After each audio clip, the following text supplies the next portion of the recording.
is Dan Marsan, and I'm a U.S. Navy veteran, and I'm the Veterans Program Coordinator for the Village of Orland Park Veterans Commission. On behalf of the Village of Orland Park, Mayor Pekow, the Village of Orland Park trustees, and the Orland Park Veterans Commission, and the Veterans Voices, I would like to welcome you all to today's Medal of Honor presentation. If I could take a moment, I would also like to thank the National Medal of Honor Museum for bringing this wonderful exhibit to Orland Park. In addition, I would like to thank Carl Sandburg High School for hosting this event, and thank you all for attending today. To begin today's ceremony, I would like to welcome the color guard from the Veterans Voices to present colors.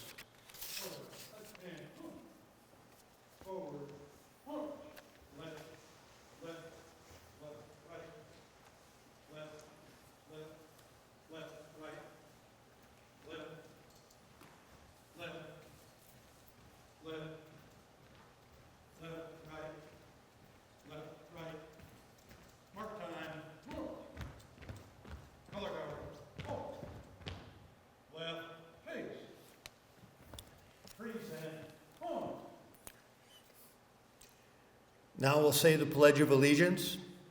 I pledge allegiance to the flag of the United States of America and to the republic for which it stands, one nation, under God, indivisible, with liberty and justice for all. Please welcome members of the Carl Sandburg Choir who will sing the national anthem.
Thank you, ladies. Color guard, dismissed. Right. Hey. Forward. Forward. Left. Left. Left. Right. Left. Left. Left. Right. Left. Left. Left. Left. Right.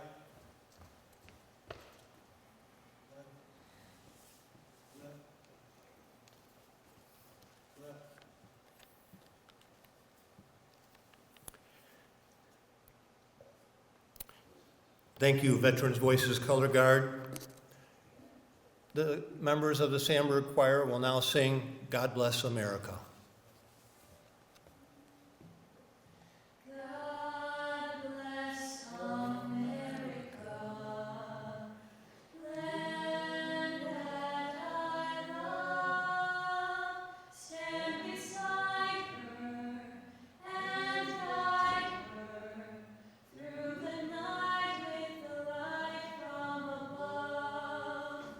From the mountains to the prairies.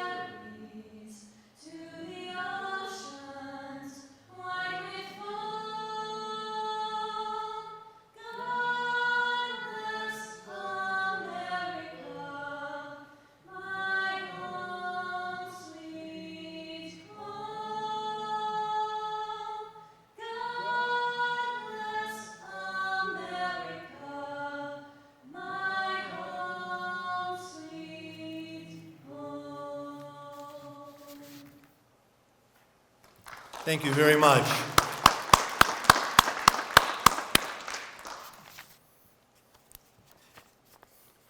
Ladies and gentlemen, please welcome our Mayor of Orland Park, Keith Pekow, U.S. Air Force veteran, Captain.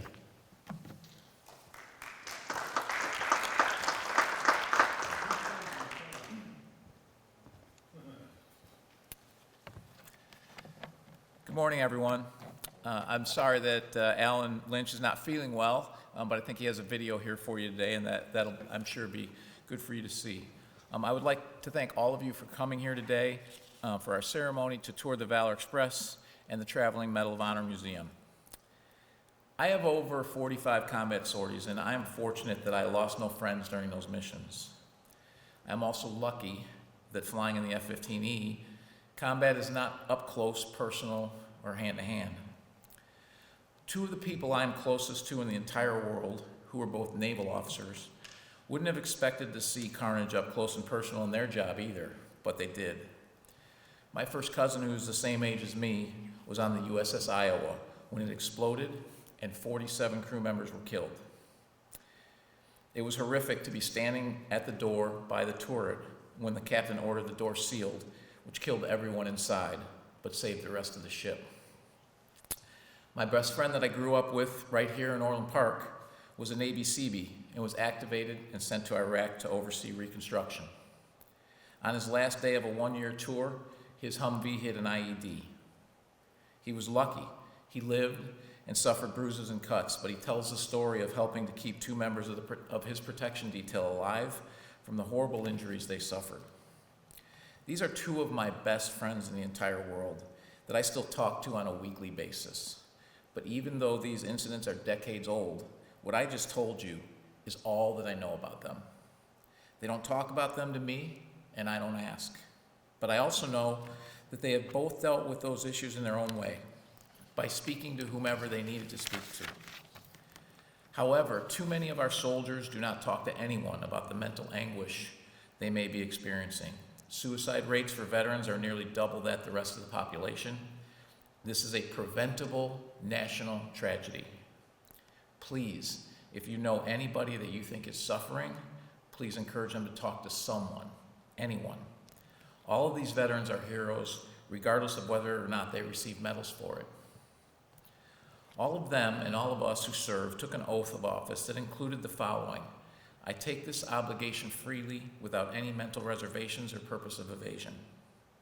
Everyone, whether a volunteer or a draftee, took this oath and made a decision to serve, fight, and potentially die for our country. At that time, most of us would say that we were doing all of this for our country. However, I can tell you, when the shooting starts and you are in combat, anyone who tells you they're fighting for their country is not telling you the truth. The thought of fighting for your country never comes to mind. You might be fighting to see your family again, but you are definitely fighting for the man and woman next to you, and certainly you're fighting to survive and see the next day. I can also assure you that nobody is thinking about earning medals either. They are trying to get to the next day. But sometimes our soldiers are presented with challenges that push them to the limits of human endurance, strength, character, and courage that thankfully few of us ever experience. To date, 3,519 Americans who have served in the United States military have faced these challenges head on, and for their actions received the Congressional Medal of Honor. Over half of those who have received the Medal of Honor died from the actions that earned it. The heroism of those who earned the Medal of Honor is unparalleled. We are honored to host the Valor Express here in Orland and give our residents a chance to learn more about the Congressional Medal of Honor and those who have received it. It is also my privilege today to introduce our speaker, Colonel Michael Caldwell. Colonel Caldwell was commissioned in 1985 and served for 24 years in the U.S. Air Force, retiring in August 2009 as the Acting Director of Public Affairs for the U.S. Air Force. He was a career public affairs officer, serving in various public affairs leadership positions, and was named the Air Force's Field Grade Public Affairs Officer of the Year in 1998. He also served in joint and combined PA positions in Korea and other locations, including 2 deployments to Iraq. He was assigned to the Pentagon and an eyewitness to the attack on the Pentagon on September 11, 2001. Colonel Caldwell joined the National Medal of Honor Museum Foundation in December 2019, shortly after the announcement to locate the National Medal of Honor Museum in Arlington, Texas. Since 2019, Colonel Caldwell has served as the Medal of Honor Museum's Foundation's Chief of Staff, as a Director for Recipient and Executive Support, and as the Senior Director for Operations of Veteran Engagement, and has strong relationships with most of the living recipients of the Medal of Honor. Colonel Caldwell and his wife Marcella, who is also a retired Air Force colonel, have 4 children and 3 grandchildren. Please give an Orland Park welcome to Colonel Michael Caldwell.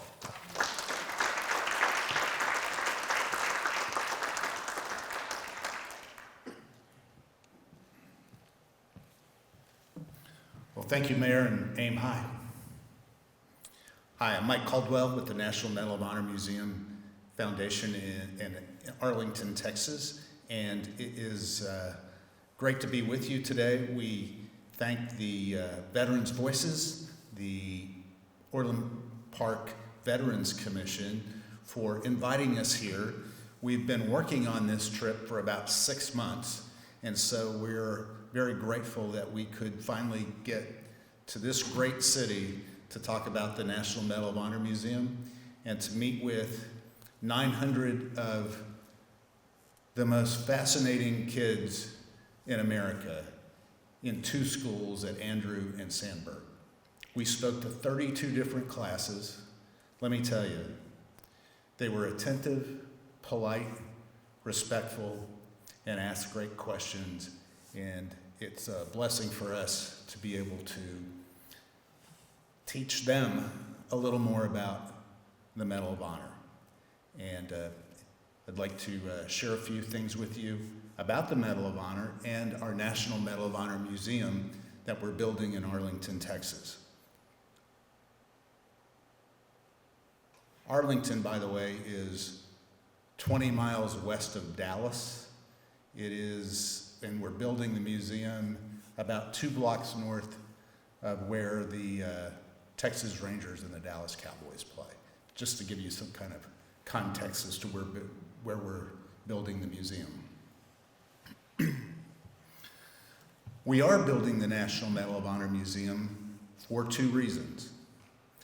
The first reason is to preserve the legacy of the Medal of Honor, its 3,519 recipients, and to project the values embodied in the Medal of Honor: courage and sacrifice, commitment and integrity, citizenship and patriotism.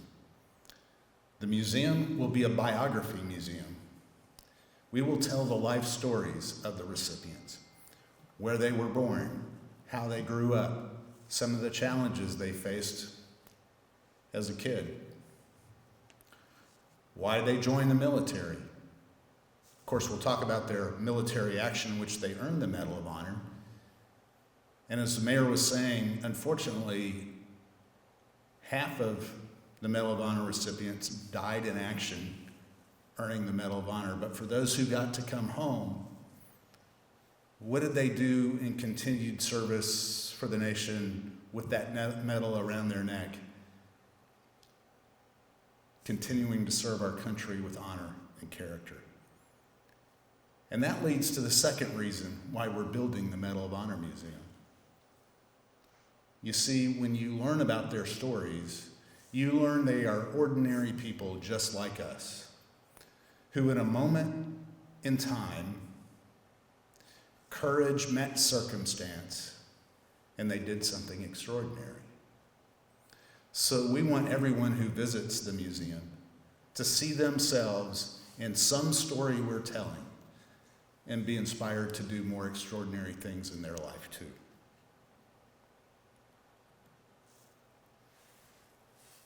We talk about ourselves a lot. We really like it when other people talk about us. So here's a little more information about why we need to build this museum. And I just knocked this out of the...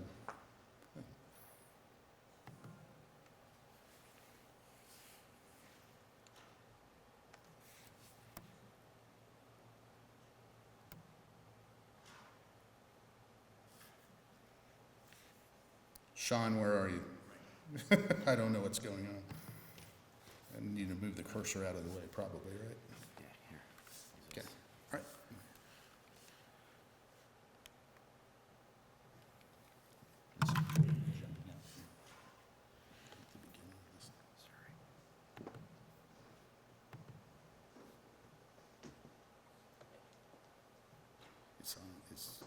That's the word problem. Hey, we started at the end. That's the problem. Okay. Here we go. Bravery in combat, to those who go above and beyond the call of duty. Risking their lives to save others, overcoming incredible odds, often making the ultimate sacrifice.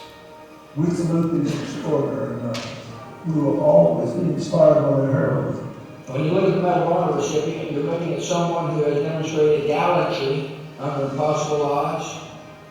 You're looking at someone who's placed duty above self. You're looking at someone who understands the meaning of sacrifice in the most profound way. And you're looking at a person of integrity, fortitude, and patriotism. You're looking at honor. And these values must be preserved, protected, and passed on to future generations. And that is why the National Medal of Honor Museum is so important. This museum is a monument to the very best of our country. The idea that is America is timeless. And the valor it takes to protect and defend this experiment of liberty, that too will live forever, right here in this museum. We mark a milestone moment on this historic mission to inspire America. This place, the National Medal of Honor Museum. A greeting to a historical moment in the life of our country and in the life of the Medal of Honor recipients. We know that what we did earn the medal is less important than what we do with it. It does not make us special, but it does allow us to do special things, and there is nothing we have ever done that's more special than this museum.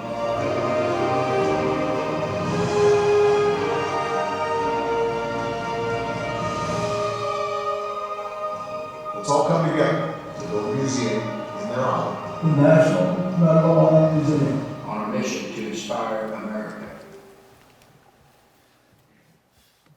It takes great leadership to build a museum like this and to operate this type of project. We have 4 former presidents who are honorary advisors. You just saw 3 of them on that video. They've been heavily involved in the project. President Bush, who lives in Dallas, comes to many of our events, so we're very grateful for that.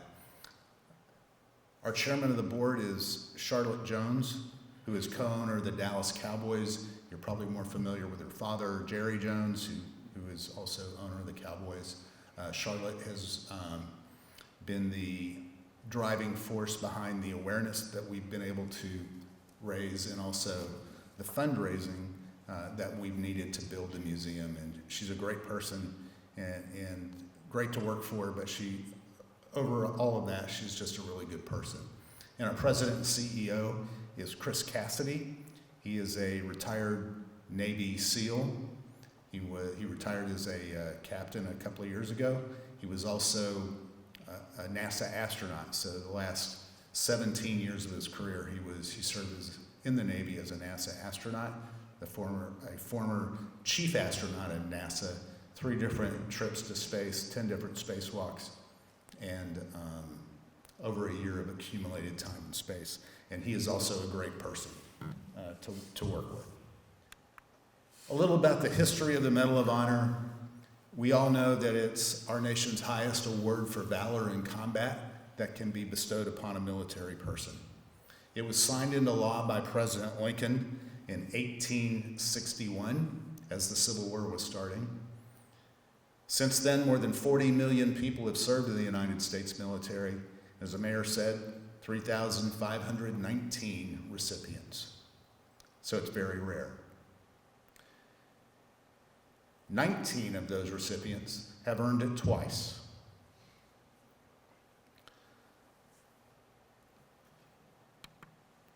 I want to talk about one of those Robert Dunlop. Robert Hugo Dunlop was one of 70,000 Marines who landed on Iwo Jima in 1945. He was born October 19th, 1920 in Abingdon, Illinois. That's about 3 hours west of here. As a kid, he was a great athlete, competed in football, basketball, and track. After he graduated, he went on to Monmouth College, where he played football, majored in economics and business administration. He continued to play football and ran track at Monmouth. Graduated in 1942, actually got an offer to play football with the Philadelphia Eagles. However, the war had broken out, and Captain Dunlap wanted to serve. So he joined the Marines and was commissioned in July of 1942. In October of 1944, he was with Company C, 1st Battalion, 26th Marines, and he was a company commander. In February of 1945, it was pretty imminent that, or expected, that we were going to have to invade the Japanese mainland. However, we needed to take the island of Iwo Jima first so we could build some landing strips on that to be able to reach the Japanese mainland a little easier. Dunlap's company was one of the first in. And they didn't waste any time. He didn't waste any time. They got in on February 19th. On February 20th, they're trying to maneuver to get to the cliffs of Iwo Jima. It was tough sledding. They measured advancement and success not in miles, not in feet, but in inches. The enemy was entrenched in tunnels and caves on those cliffs, and they were being pounded by enemy artillery the entire time. The company was halted because of this fire, and so Dunlap himself said, I'm going to go check this out, and on his own crawled 200 yards ahead of his company and to within 50 yards of the enemy. He needed to do that to identify exactly where the enemy firepower was coming from. He then crawled back and passed this information along so that Navy artillery and gunfire units had direct coordinates as to where to put their firepower. He worked the next 2 days and nights without any sleep to direct the supporting fire on the enemy, often putting himself in harm's way. Dunlap's leadership resulted in skilled bombardment of the enemy, slowed enemy defenses enough for Marines to take Mount Suribachi, and that's where that iconic photo of the American flag being raised by Marines at Iwo Jima came from. And Dunlap was a few days later himself injured in the left hip and had to be evacuated back to the United States for recovery, which took several months, most of that time in a body cast, a full body cast. But for his efforts in helping the U.S. achieve a victory on Iwo Jima, Dunlap was awarded the Medal of Honor. He was one of 26 to earn the Medal of Honor in the Battle of Iwo Jima. He returned, received the Medal of Honor. 2 days later, he got married to his college sweetheart and had 2 children. He spent 18 years farming in Abingdon and then later became a school teacher. He passed away, unfortunately, March 24th, 2000, at the age of 79. And he is also the cousin of another Medal of Honor recipient Admiral James Stockdale, who's also from Abington, who earned the Medal of Honor during the Vietnam War, serving as a prisoner of war. Those are the types of stories we will tell in the National Medal of Honor Museum. Impactful, inspiring, even today.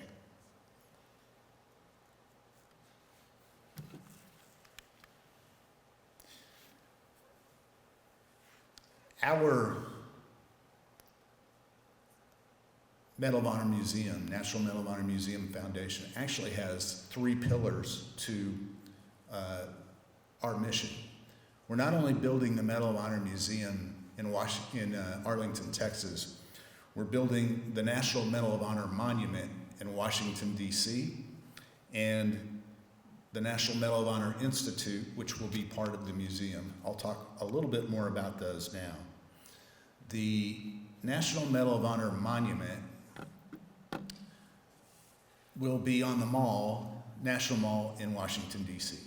So in order to build a monument on the National Mall, it takes an act of Congress. It literally takes an act of Congress. And so in 2021, the House and the Senate voted unanimously to allow us to do that. It was signed into law by the President in December of 2021. So think about where we are politically. House and the Senate unanimously voting on anything. Well, they voted unanimously for us to be able to build the monument on the National Mall. So where on the National Mall are we going to build it? Well, if you want to build it in the reserve, which is the special part of the mall, which kind of runs from the Lincoln Memorial down to where the World War II Memorial is, just past the Washington Monument, it actually takes another act of Congress. So we want to build, we have an act before Congress on the Hill now. It's already been passed by the House unanimously. Still waiting on Senate approval. We don't know if we're going to get it done this year or not. If not, we'll work on it next year. But we want to build it within 1,000 feet of the Lincoln Memorial to close that tie with President Lincoln signing the Medal of Honor into law in 1861. So hopefully we will get that done. If not this year, there's still time. Then we'll get it done next year, we feel. We've also created the National Medal of Honor Institute. This is already up and running, even though we don't have a building that's open yet. We have 3 centers of excellence that are part of the Institute. So I'll just cut to the chase on this. We have a great education program for students K through 12. We've actually separated our education program out as its own thing, and we have a vice president for education that's led by a retired Coast Guard commander. And we've already made great successes. We're working with the Arlington ISD now on a Medal of Honor based curriculum that focuses on those core values of courage and sacrifice, commitment and integrity, citizenship and patriotism. That curriculum will be expanded throughout the Arlington ISD and then the state of Texas, and we hope around the nation. And we hope that curriculum will be the foundation for students when they come to visit us on field trips that will be required by the state of Texas. We are also working very closely with the National Football League and their character playbook.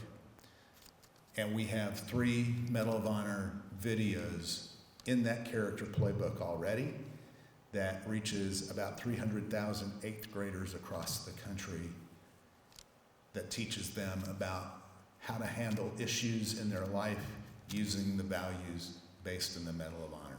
So it's been a great success so far already, and we have within the Institute our Center for Leadership in Action, which teaches corporate leaders, government leaders, other nonprofit leaders, you name it, about a 3.5-day course called Leading in the Moment, where you examine the core values of the Medal of Honor and use those in solving problems that you are having in business and to make your mission better through those values of the Medal of Honor. We're doing all that already without a building. So back to the museum, we broke ground March 25th, 2022. You saw some video of that. March 25th is National Medal of Honor Day. President Bush was there, the chairman of the Joint Chiefs of Staff. We had 15 Medal of Honor recipients there that day. This is what construction currently looks like. This was taken about a week ago. We have a lot of landscaping left to do. That scaffolding's got to come down, and we start the formal flooring and then installation of our exhibits up in the exhibit deck. This is what it'll look like when it's finished and opened on March 25th. I want to talk a little bit about the design of the building. You see the big steel box there that's suspended in the air. That is 200 feet by 200 feet, about 40,000 square feet of exhibition space. That's where all of our exhibits will be for the museum. It is designed that way because our architect was in his model room in New York City, in his offices. And this architectural firm is accustomed to building these huge buildings across the country and around the world. And they use these 1x1 steel plates that are about 1 inch thick to weight down their models. And he's trying to determine what his design will be for the design competition. This was 6 years ago. And as he's holding one of these steel plates, he had the vision that was like steel is forged by fire. A Medal of Honor recipient is forged by the fire of combat. And steel is heavy, which represents the burden that they had in their military action to earn the Medal of Honor. As you can see in the photo, that steel box is supported in the air by 5 concrete mega columns that stand about 50 feet. Those 5 mega columns represent the 5 military services that have awarded a Medal of Honor. So it's a beautiful building, it's an iconic building, but it also has great symbology in its design. I want to tell you one more story about another Medal of Honor recipient from Illinois, John Joseph Kelly, who was born June 24th, 1898 in Chicago. He became a Marine in 1917, and he was assigned to 7th Company, 6th Regiment. And in 1918, John's unit was in France, and at the Battle of Blanc-Mont Ridge in October of 1980, there was fierce fighting, and at one point, and let me say this, it was not just a Marine battle, it was also an Army battle. It was a joint effort in this battle. And at one point, John races 100 yards in advance of the front lines through a hail of enemy gunfire to attack an enemy machine gun post that was causing a lot of problems for the Marines and the soldiers on the ground that day. And this is what John did when he got to the enemy machine gun post. He killed the gunner with a grenade. He shot another with his pistol. And then he returned through the barrage of gunfire that was still going on with 8 prisoners.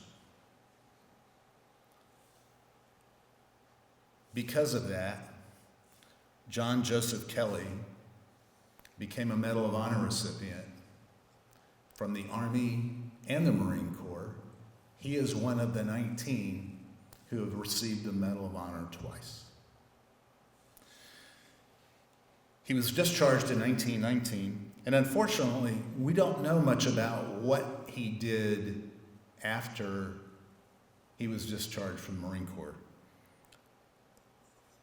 However, he did pass away November 20th, 1957 at the age of 59 and is buried at All Saints Cemetery in Des Plaines.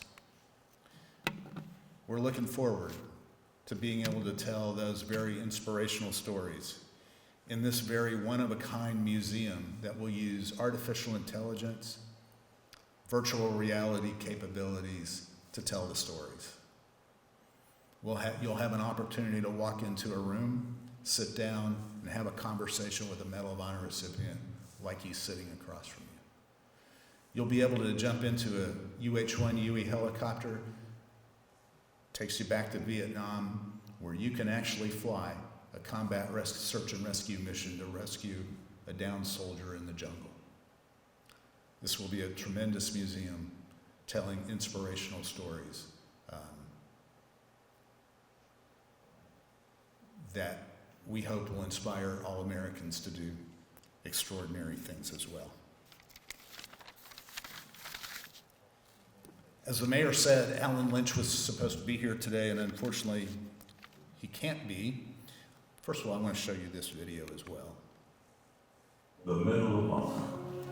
Those who earned it went above and beyond the call of duty. With gallantry and intrepidity at the risk of life, their hearts were full of courage and devotion to a cause in country and in flag. They heard their brothers' calls and answered them. They faced their innermost pain and did not tremble. Longing for their families, they did not fall. And even though they were blinded, they left no man behind. Fearless and tireless, they were willing to make the ultimate sacrifice. They were our sons, sisters, fathers, friends.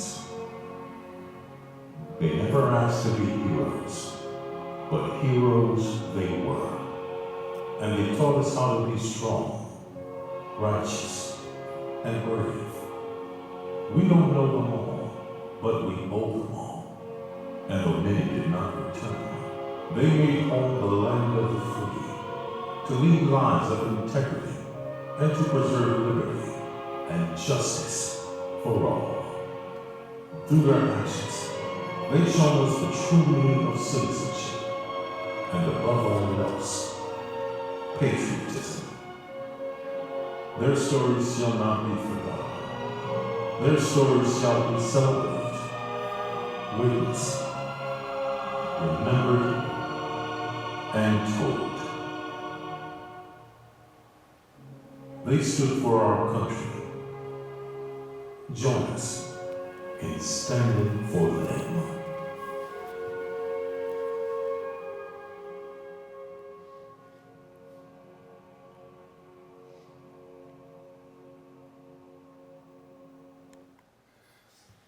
Thank you. Let me tell you a little bit about Alan Lynch, Medal of Honor recipient from Roseland, Illinois. He was born October 28, 1945. He did grow up in Porter County, Indiana, but now makes Illinois his home. He received the Medal of Honor for his actions in Vietnam on December 15th, 1967. It was awarded to him by President Nixon in the White House in 1970.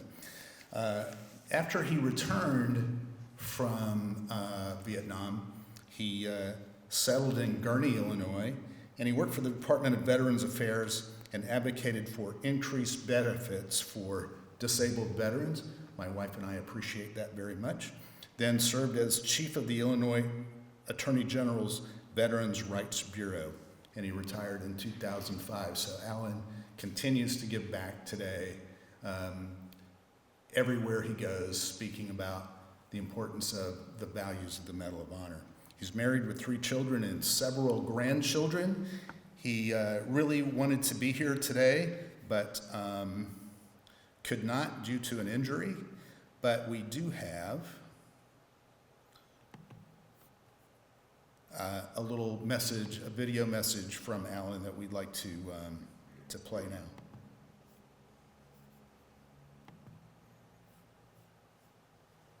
I'm sorry I can't be with you this morning. I hurt my back moving some furniture, and I am, according to my wife, under house arrest until my back gets better. I appreciate the opportunity to reach out a little bit by Zoom, thanks to modern technology, and talk a little bit about the Medal of Honor and the Medal of Honor bus. You know, the Medal of Honor is more than the recipients. Each of us, in a moment of stress, did the right thing. We work to save our fellow soldiers, airmen, Marines, sailors, and so on. The Medal of Honor is more than just any one recipient. It is about what it stands for.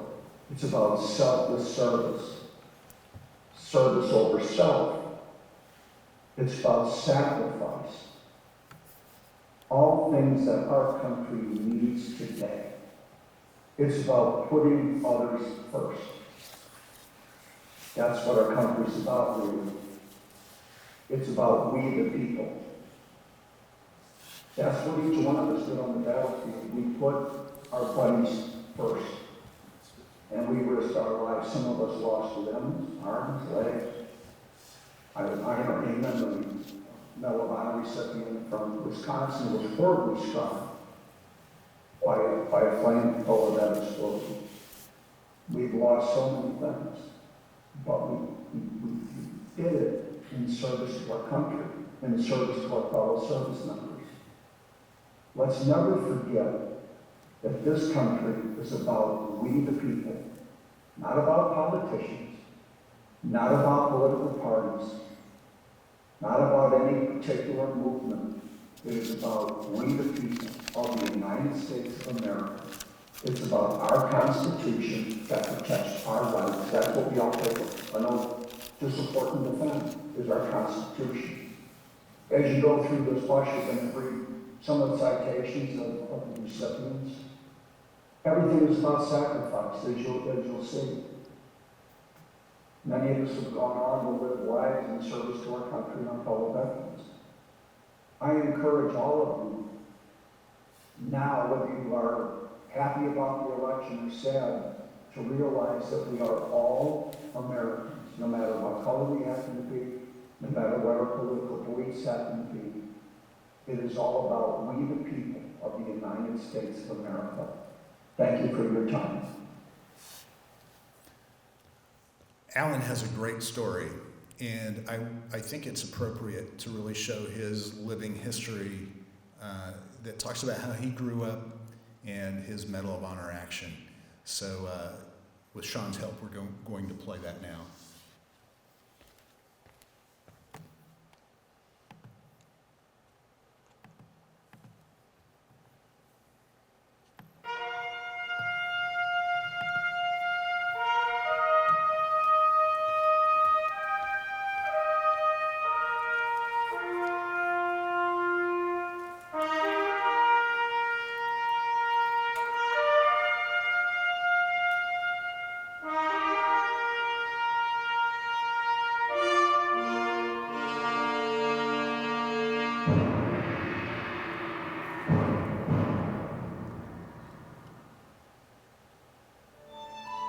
I was born in Orland, Illinois, which is now a suburb of Chicago. I was pretty much raised in Indiana, before I attended grade school and junior high. I had been bullied in grade school and high school quite a lot. I'm not the hero, that you see in the books. I was pushed around a lot when I was in grade school, high school, had a bad self-image. And I wanted to test myself. I had come to that point in my growth that I needed to do something to figure out who I was. So I volunteered for Vietnam. Allen Lynch enlisted in the Army in 1964. 2 years later, he volunteered to go to Vietnam. By December of 1967, Lynch was serving as radio telephone operator with the 12th Cavalry in Binh Dinh Province. We had been in the field for quite a long time. Had been chasing the North Vietnamese and the BC quite a lot during November, December, and a lot of firefights, a lot of contact. So they pulled us out to stand down, which was, that's where you get your showers, you get your weapons fixed and all of that kind of thing. And so we had, a bunch of us had gone to town and got back to base and walked into a briefing. It seems that A Company was sucked into an ambush and was screaming for help and so on. And we were to air assault them the next day, 0 dark 30, and relieve them. And so we air assaulted into some village, and we were getting ready to move around the perimeter to go into A Company, or hit where A Company was from the flank. And it seems that A Company was the bait. The Vietnamese were dodging. They were in spider holes, they were in bushes, they were in trees, they were everywhere. And what they did is they let us move in, and we walked into an ambush. One of our planes came right to get back. His partner was shot in both legs, in the shins. And so he came back, got shot halfway out. He got shot in the shoulder. So I went out and got him and brought him back to our lines. And he told me that his partner was laying out there and couldn't move because his legs were gone. They were shattered pretty good. So I brought my radio, which I shouldn't have done. I asked my LT if I could go get him. I thought I'd just run out, pick him up, and bring him home. And it didn't happen. I went out there and got him. We both got him down. And then the SARS started to come over, I think, to help out. And about halfway over, he got shot. So I got him. And there was such intense fire that there was only one place to go. And it was back where we were. Unable to return to friendly lines, Lynch remained on the battlefield to aid his wounded comrades. He secured a nearby trench by killing 2 enemy soldiers at point-blank range. With the trench cleared, he returned through heavy enemy fire to carry the wounded men to safety. We stayed for a long time. We called in artillery and jet strikes on us. Jets came so close, so we could count the rivets on there. In the fuselage, they actually came over. When they came over, they dropped an napalm right on top. We watched the napalm being let go, and it spun. Had I been in school, I would have known the speed, distance, and all of that. We were not going to get hurt, but at that time it was pretty scary. Alone, Lynch defended his isolated position for 2 hours against the advancing enemy until he was able to carry the wounded across an exposed area to a more secure position. He then located a counterattacking friendly force to assist in directing the attack and evacuating the wounded. I got back to my unit. They pulled us all out. We were finally rescued. They pulled us all out of the field. You know, the wounded guys went into one tent, got their wounds taken care of, and I got out into another tent, got a little white pill, and then I had several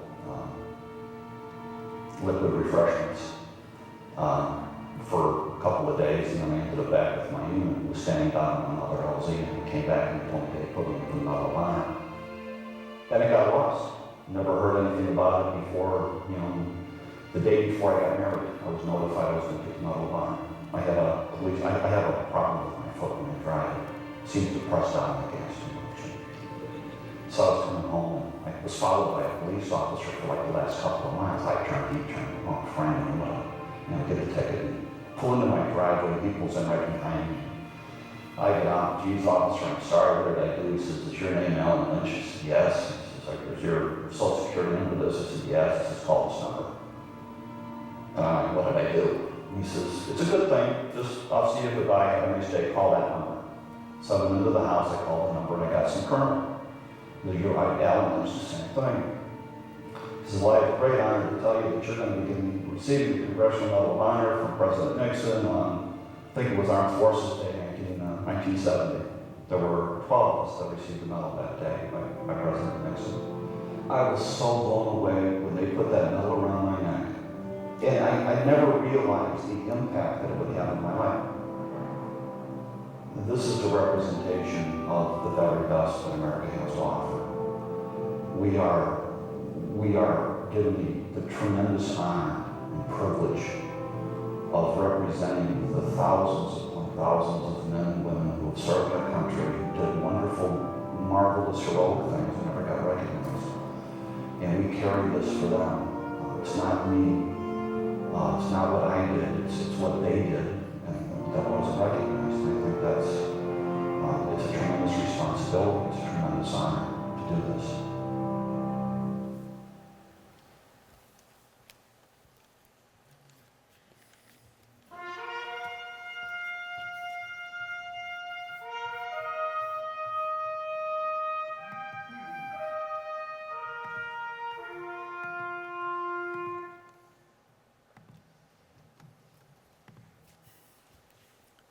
Thanks, Sean. In closing, we do have our Medal of Honor bus here, and this is a very unique bus as well. It's actually the largest bus in the United States of America. It's 45 feet long, 14 feet high, about 380 square feet of space inside. So it's really a tremendous bus. We have a lot of great Medal of Honor stories in there and a video playing. Our owner-operators in the audience over here, I see him, Clint Burgess. He's also an Air Force veteran. He drove it 1,200 miles up here from Arlington, Texas, so you can see it. So I hope you'll visit the bus. Really appreciate the time today and the invitation again to come to Orland Park to talk about the Medal of Honor and the museum. Mayor, we thank you very much. And, I'm more than happy to take any questions if you have any real quick before we break. Okay, great. Thank you. Appreciate it very much.